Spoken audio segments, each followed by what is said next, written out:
चलिए भाई, तो ये वाला सवाल देखते हैं। ये प्रश्न क्या कह रहा है भैया? ये प्रश्न कह रहा है कि दो संख्याओं का HCF 27 है और LCM 162 है।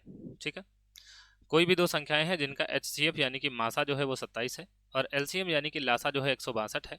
यदि एक संख्या 54 है तो दूसरी संख्या ज्ञात कीजिए। ठीक है भाई, तो अगर हमारे पास में दो संख्याएं हैं, अगर हमारे पास में दो संख्याएं, मान लीजिए कि ए और बी दो संख्याएं हैं। ठीक है, ए और बी दो संख्याएं हैं, तो हम सबको पता होता है कि H C F A comma B यानी कि ए और बी का जो है HCF गुणे LCM ए कॉमा बी यानी कि ए और बी का LCM जो होगा HCF ए और बी और गुणे LCM ए और बी जो होता है वो ए गुणे बी के बराबर होता है। ठीक है, और यहाँ पर कह रहा है कि एक संख्या 54 है, तो इनमें से जो है हमारे पास मान लिया, हमने माना है कि भाई हमारे पास दो संख्याएं हैं ए और बी, तो इनमें से एक संख्या हमने मान लिया कि 54 है, तो हमने मान लिया कि ए का मान 54 है और बी का मान हमें ज्ञात करना है। ठीक है भाई, तो HCF ए कॉमा बी कितना दिया, यानी कि HCF कितना दिया 27, तो यहाँ पर 27 आ जाएगा।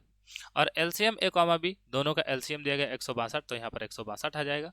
और उसने कहा एक संख्या 54 है, तो ए को हमने 54 मान लिया और दूसरी संख्या हमें पता लगानी है, तो दूसरी हमें बी का पता लगाना है। ठीक है भाई, तो यहाँ से हम बी का मान ज्ञात करेंगे, तो बी को इधर रोक लेते हैं और 27 को उधर जाने देते, अरे मतलब 54 को उधर जाने देते हैं। ठीक है, तो यहाँ पर 27 गुणे 162 और ये 54 इधर गुणा कर रहा है, इधर आके भाग करेगा, तो 27 एकम 27, 27 दूना 54, दो से इसको काटेंगे, 2 अठे 16, 2 एकम 2। ठीक है, तो बी का मान कितना आ गया 81, यानी कि दूसरी संख्या कितनी आ गई, दूसरी संख्या आ गई 81। ठीक है, तो यहाँ पर लिखेंगे अतः, अतः दूसरी संख्या, दूसरी संख्या,